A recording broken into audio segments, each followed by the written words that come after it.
तो आज हम लोग स्टार्ट करते हैं स्फेरिकल लेंस। इसके पहले हम लोगों ने ऑप्टिक्स के 8 लेक्चर्स कवर किए हैं, जिसमें कि ऑप्टिक्स की स्टार्टिंग से बात है।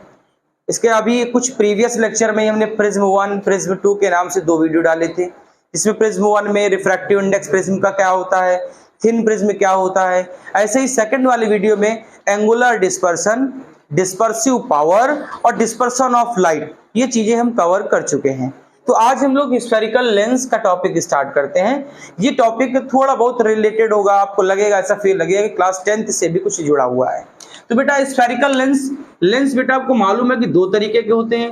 फर्स्ट हमारा कॉन्वेक्स होता है और सेकंड हमारा कॉनकेव होता है।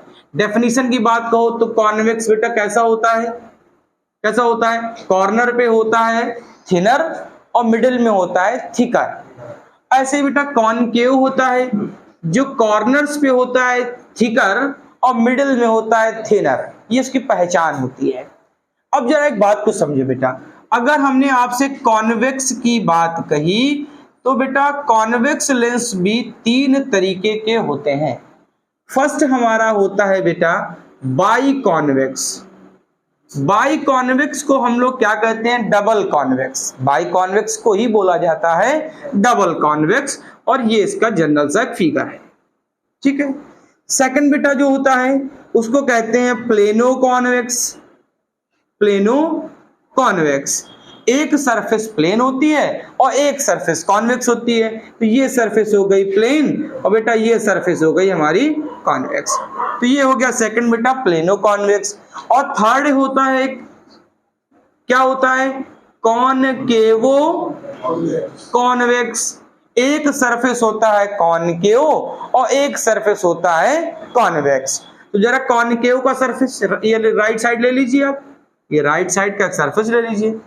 कॉन्वेक्स का कौन सा लोगे, अगर कॉनकेव का राइट लोगे तो कॉन्वेक्स का लेफ्ट लेना पड़ता है अरेंजमेंट करने के लिए। तो इस सरफेस को उठा लीजिए, इस सरफेस को। तो ये हो गया बेटा कॉनकेवो कॉन्वेक्स।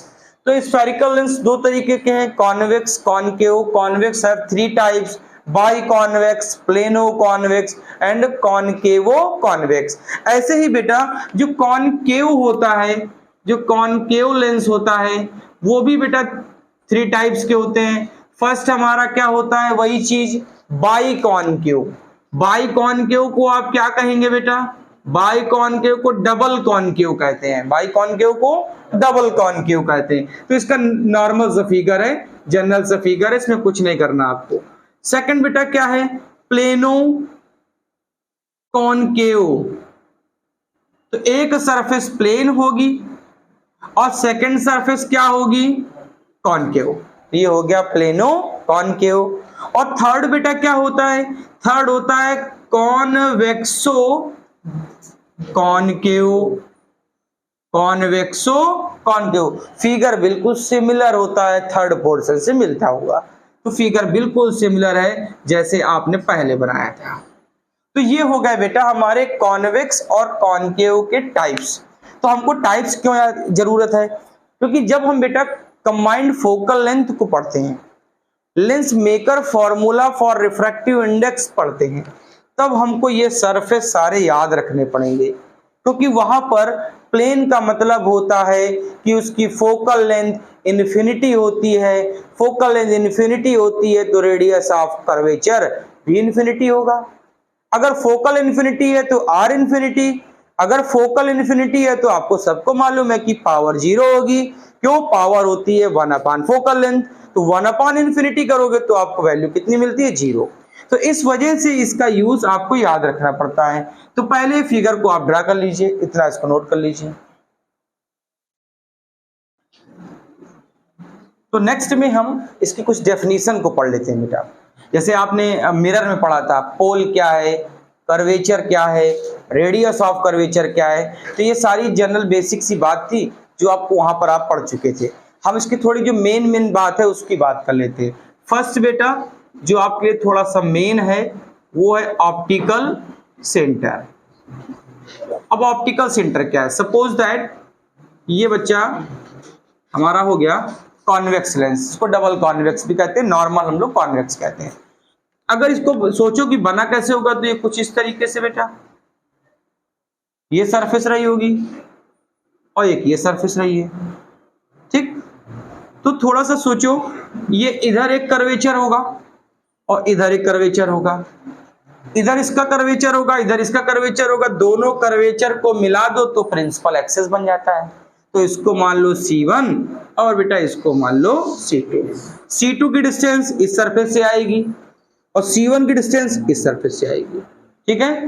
अब हमको थोड़ा सा समझना है, अगर हम इस लेंस पे इंसिडेंट रे को डालते हैं, इंसिडेंट रे को, तो अंदर जाके क्या होगी, क्योंकि ये एयर है अंदर ग्लास है, तो एयर से ग्लास में जाओ तो क्या करते हैं हम लोग, क्या करते हैं, रेयर से डेंसर जाओ तो नॉर्मल के पास आते हैं। तो ये इसका अगर कर्वेचर है, ये इसका अगर कर्वेचर है तो नॉर्मल के अगर पास आओगे तो कुछ इस तरीके से। फिर कह रहा है कि ये इसके सीधा निकल जाती है स्ट्रेट लाइन में, लेकिन जैसे ही बेटा लेंस को क्रॉस करता है तो इमर्जेंट रे कैसी बन जाती है, जैसी इंसिडेंट रे थी, जैसी इंसिडेंट रे थी।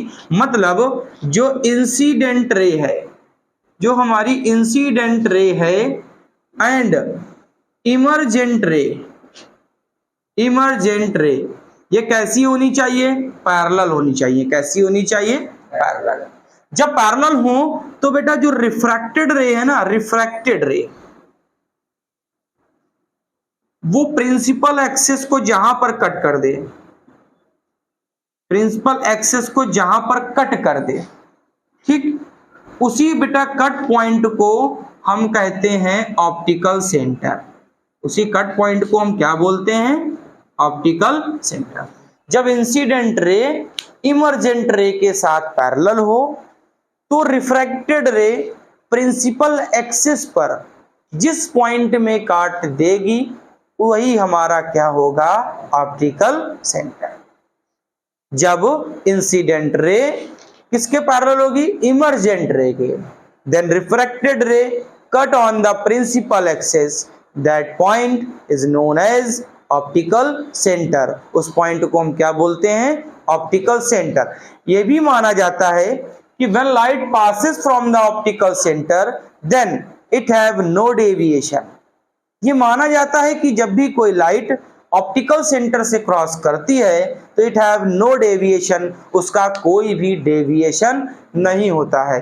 तो क्या हम कह सकते हैं कि optical centre just behave like a normal? क्या ऑप्टिकल सेंटर नॉर्मल की तरीके बिहेव कर रहा है? नॉर्मल में भी तो यही था कि अगर इंसिडेंट रे नॉर्मल बन जाए तो I0 R0, इसका मतलब है इट हैव नो डेविएशन। तो ऑप्टिकल सेंटर से अगर कोई रे क्रॉस होती है तो वहां पर डेविएशन नहीं होता है, ठीक है। अब हम नेक्स्ट बात करते हैं कि हमसे से मालूम पूछने लगे कि फर्स्ट प्रिंसिपल फोकस क्या है और सेकंड प्रिंसिपल फोकस क्या है। तो ये टॉपिक था जब वहां पर इंसिडेंट रे इमर्जेंट रे के साथ पैरेलल थी, refracted ray cut on the principal axis, that point is known as optical centre. उस पॉइंट को हम क्या कहते हैं, ऑप्टिकल सेंटर कहते हैं। अब देखो बेटा यहां पर टॉपिक आया कि फर्स्ट प्रिंसिपल फोकस क्या है। तो क्या आपको मालूम, फर्स्ट प्रिंसिपल फोकस पढ़ने से पहले हमको यह भी तो पता होना चाहिए कि आखिर प्रिंसिपल फोकस क्या है। तो मिरर में आपने फोकस की डेफिनेशन पढ़ी होगी कि क्या था कि इन्फिनिटी से आने वाली रेस जो हैं वो क्या करती थी, एक पॉइंट पर आके या तो रियल में मीट हो जाएं या अपीयर्स टू बी मीट हो जाएं। तो यहाँ पर क्या थोड़ा सा वेरिएशन है। क्या वेरिएशन है? पहली बात तो जो बेटा कॉन्वेक्स है वो बाय नेचर कैसा होता है, कन्वर्जिंग।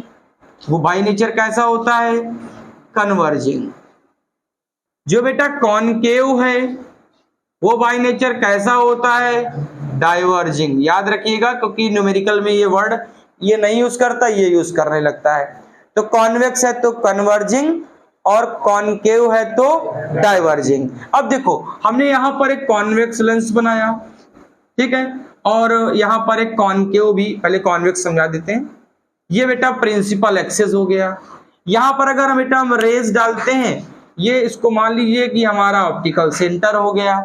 यहां पर जब हम रेस डालते हैं इस पर,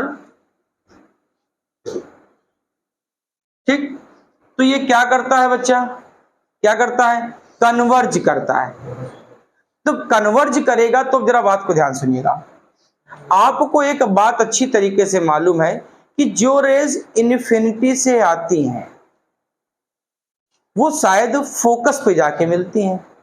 जो हमने रूल पढ़ा है कि इन्फिनिटी से जितनी भी रेज आती हैं वो कहाँ मिलती हैं? फोकस पे।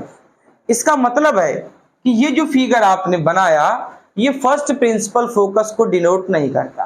क्यों? क्योंकि कॉन्वेक्स में फर्स्ट फोकस लेंस के लेफ्ट साइड होता है। कॉन्वेक्स में फर्स्ट फोकस लेंस के लेफ्ट साइड होता है, राइट साइड नहीं होता। तो अब राइट साइड नहीं होता, इसका मतलब है कि इस फिगर को हमें कैसे बनाना चाहिए? इस फिगर को हमको ये प्रिंसिपल एक्सेस, ठीक है, यहां पर बेटा कहीं फोकस होगा, कौन? First principal focus.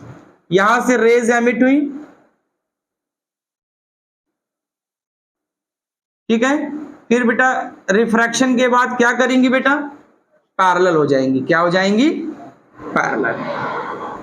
ये बेटा हमारा कौन सा फोकस है? एफ। इसको कहते हैं first principal focus. When a light situated at a point, एक लाइट एक पॉइंट पर सिचुएट हो, after refraction it becomes parallel, refraction के बाद पैरेलल हो जाए, then it is known as first principal focus. एक समस्या है, और उस समस्या को भी सुनिए। कॉन्वेक्स का फर्स्ट प्रिंसिपल फोकस लेफ्ट में होता है, लेकिन कॉनकेव का फर्स्ट प्रिंसिपल फोकस राइट में होता है। अब आप ये कहते थे कि नहीं सर कॉन्वेक्स का फोकस पॉजिटिव होता है, कॉनकेव का निगेटिव होता है।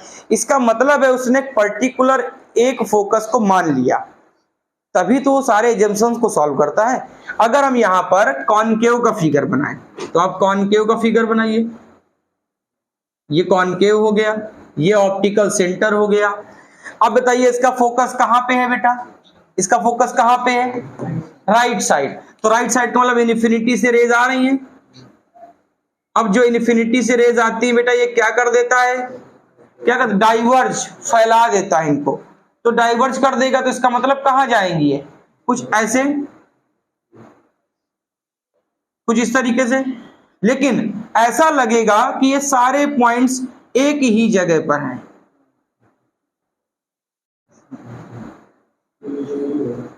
ठीक, ऐसा फील होगा आपको। तो ये ध्यान रखिएगा, कॉन्वेक्स में लेफ्ट में होता है फर्स्ट फोकस, और कॉनकेव में कहां होता है? राइट में होता है। तो ये है हमारा बेटा फर्स्ट प्रिंसिपल फोकस। फिर ध्यान से समझिएगा, कॉन्वेक्स में कहां पर होता है? लेफ्ट साइड, और कॉनकेव में कहां? Right side. अब इसकी सेकंड प्रिंसिपल की फोकस की बात करते हैं। आपने स्क्रीनशॉट ले लिया होगा। सेकंड प्रिंसिपल फोकस की बात करते हैं। तो जो सेकंड प्रिंसिपल फोकस होगा इसका मतलब है बेटा वो जस्ट अपोजिट होगा। अगर हम सेकंड प्रिंसिपल फोकस की बात करें तो वो जस्ट अपोजिट होगा।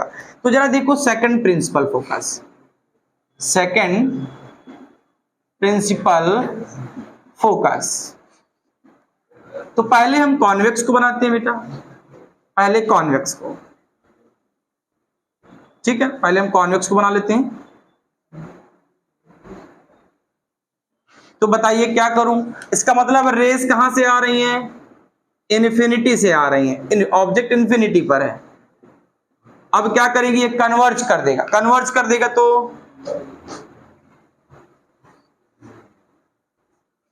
ठीक, ये हमारा हो गया बेटा second principal focus, F dash.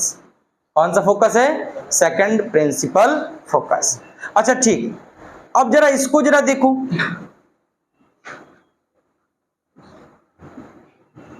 यहां क्या कर सकते हैं?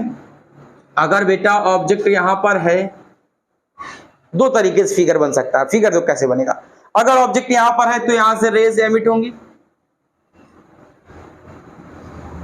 यहां से रेज एमिट होंगी। अब क्या करेगा? ये क्या कर देगा? बाद में पैरेलल कर देगा। बाद में क्या कर देगा? पैरेलल कर देगा। एक तो ये तरीका आपके पास, एक तो ये तरीका हो गया, ठीक है। सेकंड भी मेथड है। सेकंड क्या मेथड है? जैसे हमने पहले फिगर बनाया था हम वैसे ही बनाए, जैसे पहले बनाया था हम फिगर को वैसे ही बनाते हैं, ठीक है। ये फर्स्ट सेकंड, कम से कम एटलीस्ट 4 रेज ले लो। बेटा ये क्या कर रहा है, क्या कर रहा है, डाइवर्ज कर रहा है। क्या कर रहा है, डाइवर्ज। अब हम उसको अगर बैक कर दें,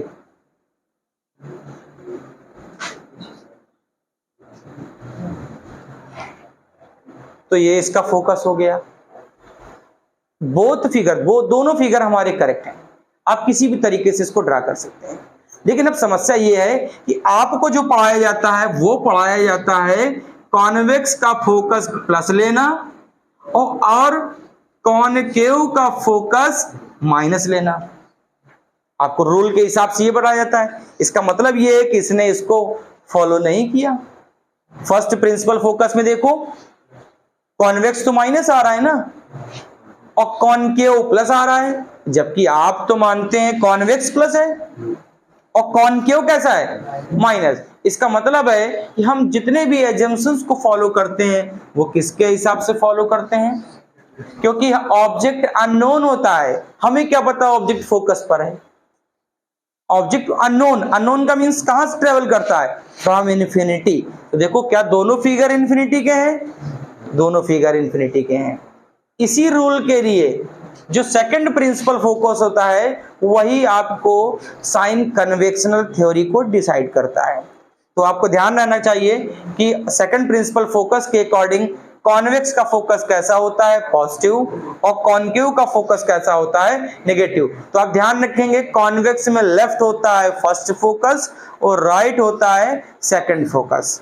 कॉनकेव में क्या होता है, राइट होता है फर्स्ट फोकस और लेफ्ट होता है सेकंड फोकस। याद करने का तरीका है कि कॉन्वेक्स को आप याद कर लीजिए, तो कॉनकेव को आप चेंज अपोजिट करके चेंज कर सकते हैं। इतना नोट कर लें। तो नेक्स्ट टॉपिक में रिफ्रैक्शन थ्रू द सरफेसेस पढ़ेंगे। अब रिफ्रैक्शन दो सरफेस से बेटा होता है, कॉन्वेक्स और कॉनकेव। अब कॉन्वेक्स में जानते बेटा बहुत सारी कंडीशन है। ऑब्जेक्ट को रेयरर में ले लो, इमेज को डेंसर में ले लो, ऑब्जेक्ट को डेंसर में ले लो, इमेज को रेयरर में ले लो, ऑब्जेक्ट को रेयरर में ले लो और इमेज भी रेयरर में ले लो। ऐसे ही आप इसको चेंज कर लो, ऑब्जेक्ट को डेंसर में ले लो और इमेज को भी डेंसर में ले लो। तो ऐसे 4 टाइप की कंडीशन बन जाती है। तो हम किसी एक कंडीशन को ही सॉल्व करना होता है। आप वो कंडीशन में सारी सिस्टम, सारी चीजें एक जैसी हैं। तो हम आपको फर्स्ट पार्ट में ले लेते हैं कि डेंसर से रेयरर में ट्रेवल कराएंगे, डेंसर से रेयरर। और कोशिश क्या करेंगे, डेंसर से रेयरर में कराएंगे, कोशिश ये करेंगे कि इमेज को रियल रखा जाए, इमेज को रियल। जो इमेज है हमारी वो बेटा क्या रखने की कोशिश कि रियल रखी जाए। अब देखो कॉन्वेक्स का सरफेस, फिगर थोड़ा सा अब बिग बनाए जिससे याद रहे कि हम कैसे बनाएगा। ये हमारा कॉन्वेक्स का सरफेस है, ठीक है, ये कॉन्वेक्स का सरफेस। इसका नाम लिख दो M और M डैश, ठीक। यहां पर बेटा इसका ऑप्टिकल सेंटर है, ये प्रिंसिपल एक्सिस है। एक ऑब्जेक्ट रखा O, ये बेटा डेंसर है N1, ये डेंसर है, और बेटा ये N2 कैसा है, रेयरर है। ये डेंसर है और ये रेयरर। बेटा जब हम प्रिंसिपल एक्सिस के अलोंग चलते हैं तो सीधे चले जाते हैं, ठीक। I0 R0, अगर रिफ्लेक्शन था तो वापस I0 R0, तब भी था। रिफ्रैक्शन है सीधे चले जाओ, I0 R0, अभी भी I0 और R0। अब बताओ हम जब बेटा यहां पर डेंसर से रेयरर में गए, ठीक, तो डेंसर से रेयरर में जाने में नॉर्मल से दूर भागते हैं। अब समस्या इस बात की है कि नॉर्मल से दूर भागोगे तो फिगर में हम कुछ वेरिएशन करने पड़ेंगे। क्यों? क्योंकि कर्वेचर उसका होगा राइट साइड। कर्वेचर कैसा होगा? Right side. तो लेट अ कर्वेचर, सबसे पहले हम कर्वेचर ड्रा कर लेते हैं। ये बेटा इसका कर्वेचर, यहां पर C लिख लो, यहां पर बेटा A नाम दे दो और इसका नाम N दे दो। अब बताओ डेंसर से रेयरर गए तो हम न कहां चले, नॉर्मल से दूर भागे, तो नॉर्मल से दूर चले तो ये बेटा पॉइंट है अभी इसका। जब सेकंड मीडियम में एंट्री करोगे तो नॉर्मल से दूर, तो इधर तो जा नहीं सकते, जाओगे तो पास आ जाओगे, इसका मतलब कुछ दूर, तो बेटा एक कुछ दूर का मतलब नॉर्मल से कुछ दूर हो गया। अच्छा बताओ, क्या इस सिचुएशन में इमेज रियल बनेगी? कभी भी रियल इमेज नहीं बन सकती। तो हम इमेज कैसी ले लेते हैं? वर्चुअल। कैसी इमेज ले लेते हैं? वर्चुअल। इमेज को ले लेते हैं वर्चुअल। और रियल इमेज बनानी है अगर आपको, तो इसको बेटा रेयरर कर दो, इसको डेंसर कर दो। जब रेयरर से डेंसर करोगे तो नॉर्मल के पास आएगा, तो नॉर्मल के जब पास आएगा तो यहां इमेज बना देगा। अभी मैं सेकंड फिगर बनाता हूं। अगर आप इसको रेयरर कर दें, इसको डेंसर कर दें, तो लाइट नॉर्मल के पास आएगी, नॉर्मल के पास आएगी तो इसकी इमेज यहीं बन जाएगी, रियल इमेज हो जाएगी। ठीक है, आप वेरिएशन कर सकते हैं, अभी हम इसको भी बता देंगे। तो बताओ बेटा, ये इंसिडेंट रे, ये नॉर्मल, तो बच्चा एंगल कितना? आई, एंगल हो गया आई। और ऑब्जेक्ट का एंगल अल्फा, कर्वेचर का एंगल गामा। ठीक है, कर्वेचर को थोड़ा सा बेटा कर्व है तो सीधा कर लीजिए, आप नाम लिख दीजिए एम, और इसको मान लीजिए पोल पी। इतनी बात ठीक है?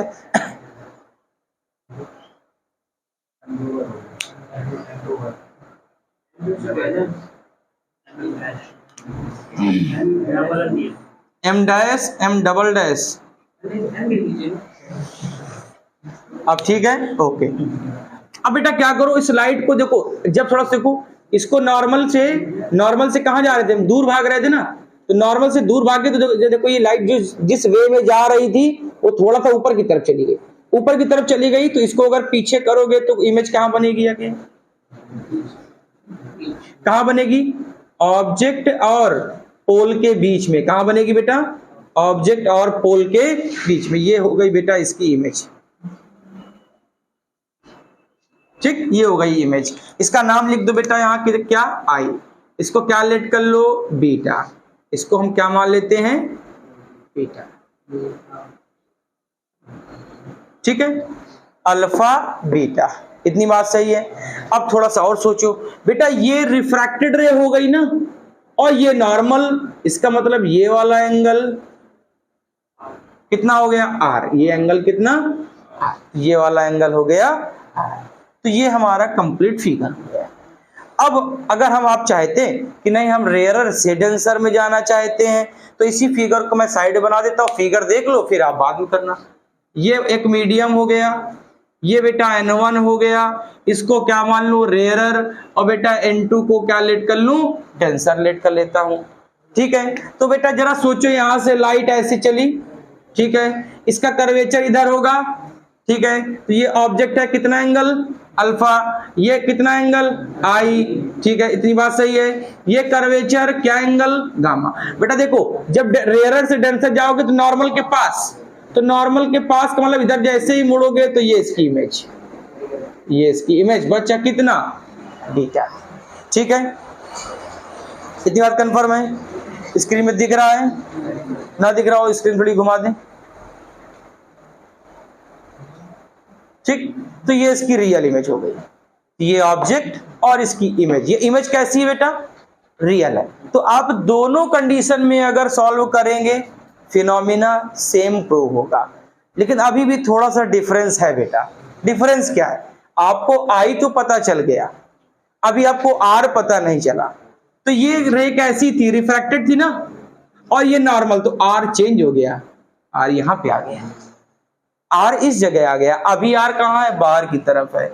लेकिन आप सॉल्यूशन करेंगे जब दोनों को, तो मेथड सेम है। मैं दोनों की वैल्यू लिखूंगा, लेकिन सॉल्यूशन पूरा एक का करूंगा। अब जरा देखो, स्टार्ट करते हैं। तो जरा बताओ बेटा, यहां से अगर हम स्नेल्स लॉ की बात करें, जगह का अभाव ना पड़े तो इधर थोड़ा लिखते हैं, स्नेल्स लॉ की बात करें, ना दिख रहा हो तो कैमरामैन इधर उधर करते रहे इसको। तो बताओ, N1 से N2 में चले तो N2 upon N1 equal sine of I upon sine of R। Cross multiplication करा लें तो बेटा क्या मिलेगा, n2 sin r equal n1 sin i।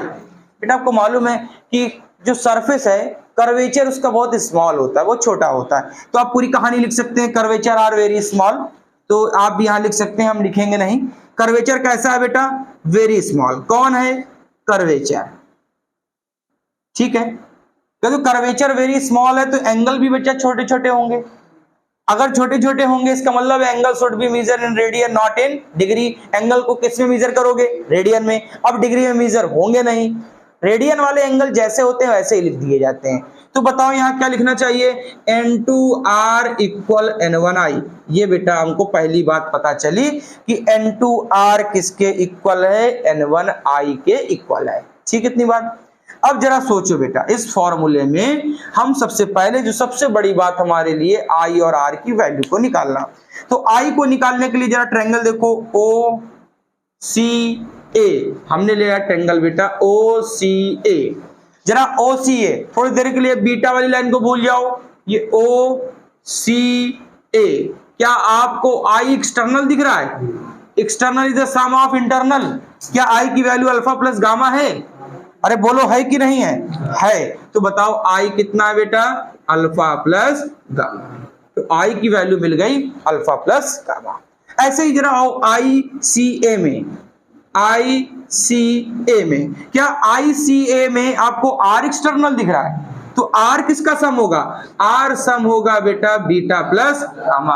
अब बेटा इसी i और r की वैल्यू को कहां पे रख दीजिए, इक्वेशन नंबर फर्स्ट। इसको कैलकुलेट कर लीजिए, इक्वेशन नंबर फर्स्ट। अच्छा जरा एक मिनट इसको होल्ड करके इसकी वैल्यू निकाल लीजिए।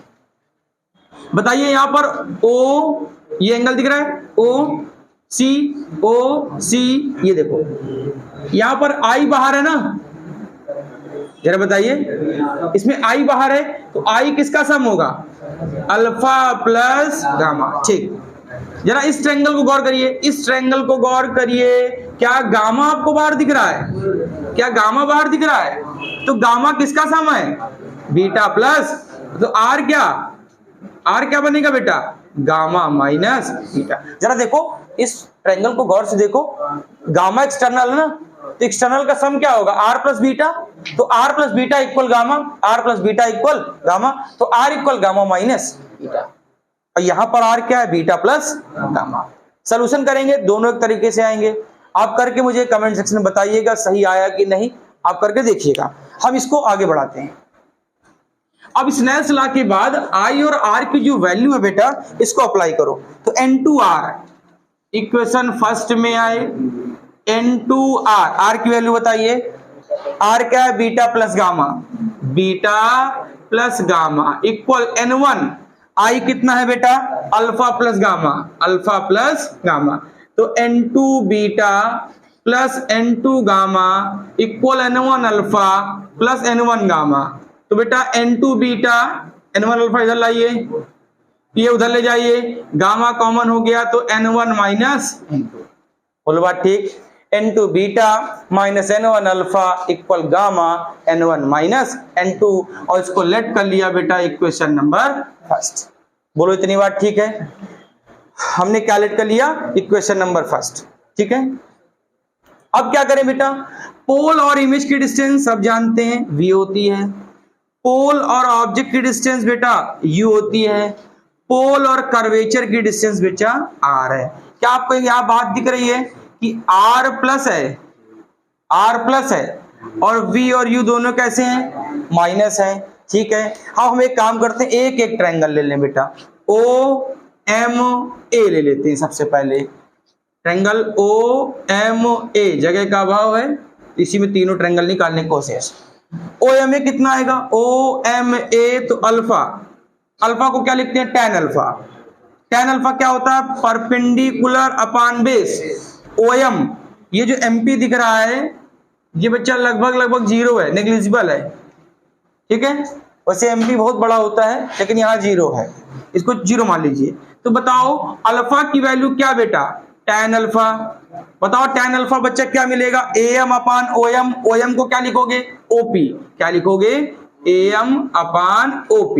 तो बताओ AM अपान OP की वैल्यू क्या है, -u। OP क्या है बेटा, माइनस यू। ठीक है, ऐसे बेटा जरा लेफ्ट सेकंड ट्रायंगल लो, IMA, हमने सेकंड लिया IMA, तो बताओ बीटा किसके इक्वल, tan बीटा। क्या बच्चा, tan बीटा की जगह हम AM अपान IM की जगह IP, तो क्या लिखेंगे बच्चा, AM अपान IM, तो लिखना चाहिए AM अपान IP। तो बताओ बेटा AM नहीं पता, IP कितना, माइनस का Q। फिर आओ CMA, हमने लिया CMA, तो गामा क्या है बेटा, tan गामा, तो tan गामा की वैल्यू बताओ बेटा, AM अपान CM, तो CM को हम CP लिख देते हैं AM अपान CM, तो बेटा AM इक्विवेलेंट CM किसके है, CP के। CP क्या बेटा, प्लस का R, तो ये हो गया AM अपान प्लस का R। इन तीनों इक्वेशन को, अल्फा बीटा गामा को इक्वेशन नंबर फर्स्ट में अप्लाई करिए। तो बेटा हम ले जाते हैं इक्वेशन नंबर फर्स्ट, सॉरी यहाँ पर सेकंड रखना चाहिए क्योंकि फर्स्ट हम लेट कर चुके हैं। ठीक है, इक्वेशन सेकंड में अप्लाई करते हैं बेटा। तो N2 बीटा, बीटा की वैल्यू क्या है, AM upon minus V, minus N1 alpha, alpha क्या है बेटा, AM upon minus U, equal N1 minus N2, बेटा गामा कितना है, AM अपान R। ठीक है, यहां से माइनस हटा दूं, तो बताओ यहां क्या करना चाहिए, यहां प्लस हो गया, ये माइनस माइनस प्लस हो गया, तो यहां फिर क्या आ जाएगा, माइनस आ जाएगा। तो N2 अपान V, यहां से मैंने माइनस को हटा दिया, N2 अपान V, ये बच्चा माइनस माइनस प्लस है, माइनस माइनस प्लस है, लेकिन जब माइनस हटाओगे तो इस माइनस का मल्टीप्लाई एक तरह से आप कर रहे हो, आप माइनस का मल्टीप्लाई कर रहे हो ना, तो माइनस माइनस प्लस, ये माइनस माइनस मिला तो प्लस, फिर एक माइनस आपने माना, तो minus N1 upon U, AM मैंने कैंसिल कर दिया मैंने।